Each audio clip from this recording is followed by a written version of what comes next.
नमस्कार. मी दादाच काने 24 तासातील हवामान अंदाज पाहूया. सध्या परिस्थिती पाहता नाशिक, मुंबई, जळगाव, अकोला, अक्कोट, नागपूरच्या उत्तर दिशेने पावसाचा जोर आहे आणि कमी दाबाचं क्षेत्र जे आहे कोलकाता, कोरबा आणि इकडे झाशीपर्यंत विस्तारित आहे.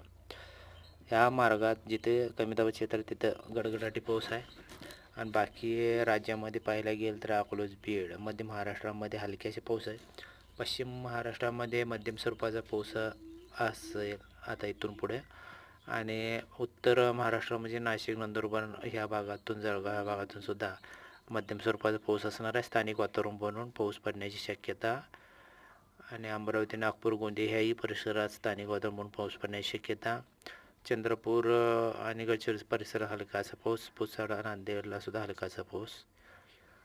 24 तासात पाहायला गेलं तर चंद्रपूर, गडचिरोली, देसाईगंज, माकोना, उमरेड, नागपूर, भंडारा, गोंदिया इतर पट्ट्यामध्ये मध्यम स्वरूपाचा पाऊस असणार आहे.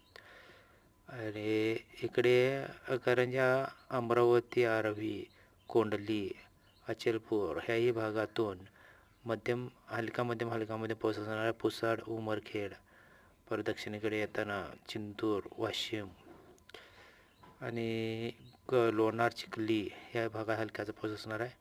खामगाव, अकोला, अक्कोट, बुरहाणपूर, जळगावच्या परिसरामध्ये हलका मध्यम स्वरूपाचा पाऊस असेल.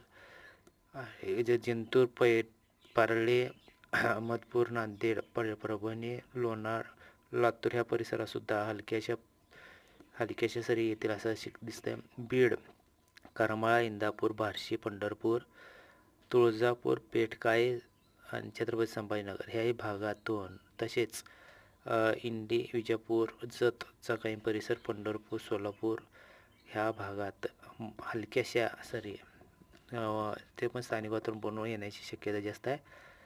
धुळे, पारोळा, जळगाव, चाळीसगाव, सिल्लोड मध्यम स्वरूपाचा पाऊस असणार आहे.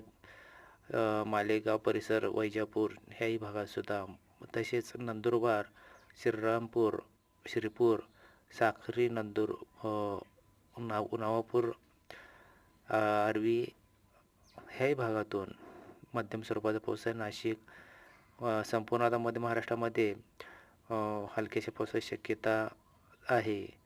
संपूर्ण मध्य महाराष्ट्रामध्ये. पश्चिम महाराष्ट्रामध्ये पाहायला गेलं तर मध्यम स्वरूपाचा पावसाची शक्यता असणार आहे आणि जास्ती करून पावसाचा जोर हळूहळू करत स्थानिक वातावरण वाढत जायची शक्यता आहे.